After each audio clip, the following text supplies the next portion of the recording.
Hi, this is December 14th, and we're on the 14th story of A Story a Day Till Christmas. This is one of my favorite stories in this whole book. It's modern, it's funny, it's great. I hope you enjoy it too. It's called Grandma's Fast Food Christmas Dinner. I don't know if you can see those pictures or not. Okay. Grandma was a cook. Some people are teachers, some are waitresses, but Grandma cooked. She would cook anything for any purpose. She cooked for relaxation, to vent her anger, to distract her from worries and problems. Whenever she cooked, was always good. Sandwiches and fast foods were for novices, according to Gospel by Grandma. Preparing for a holiday, especially Christmas, always received Grandma's undivided attention. This particular Christmas was no exception. She was going all out. The children and grandchildren would all be at her house for Christmas dinner. Marilyn and Bob, with Betsy and Wayne, would spend Christmas Eve with Grandma and Grandpa, but the others would arrive on Christmas morning. Since 5 children and many friends had been served a lot of beautiful meals from Grandma's big old oven, Grandpa decided a new one would be a wonderful Christmas gift for her this year. It had to be equipped with all the modern conveniences, such as timers and a self-cleaning oven. The stove arrived on Christmas Eve, so Grandma had very little time to read the instructions before putting it into service. Christmas morning found the new stove at work. There had been plenty of desserts, including fancy candy and cookies. With a full dozen around the beautiful dinner table, a lot of food had to be prepared before 2 o'clock rolled around and the rest of the family arrived. Betsy and Wayne were like all children. They were interested in what was going on in the kitchen.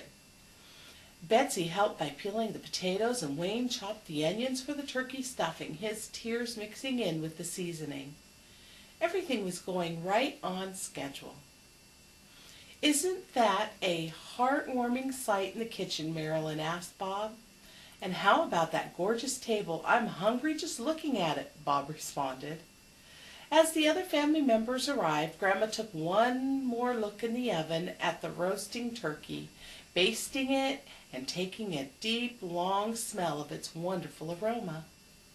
"Time to put in the yams and rolls," Grandma said to herself. "Everything's finishing up just fine." Betsy sprinkled the top of the yams with marshmallows and put them in with the other things Grandma directed. "They just need a minute to melt." Betsy was elated at the idea of having such an important job, so she did it quickly. In went the yams. Then Betsy closed the door firmly, and just to make sure everything was secure, she pushed the lever marked L-O-C-K. "Everything's in the oven, Grandma," Betsy said proudly. "I even locked the door to keep things safe and sound." Just then, Grandma remembered reading something in the instructions about locking the door to clean the oven, and how, for safety purposes, the oven could not be unlocked until the temperatures had cooled down. Sure enough, Grandma was exactly right. Inside the safely locked oven were the turkey, stuffing, yams with marshmallows, and those delicious homemade dinner rolls Grandma had made, all ready to be eaten.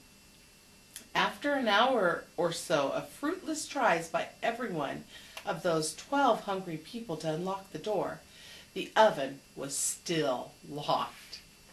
So Grandma picked up the telephone, called a fast food delivery, and ordered 12 burgers and fries. "They must be on individual plates," Grandma said. "Someone will be by to get them right away." As everyone found their places at the elegantly set table, they looked at the fancy gelatin salad, the cranberries, the desserts, the holiday punch, and 12 bountiful filled paper plates. When young Wayne was asked to give thanks for the dinner, He even remembered to thank God for the hamburgers. After all, it's who you're sharing Christmas with that really matters, not what you have to eat.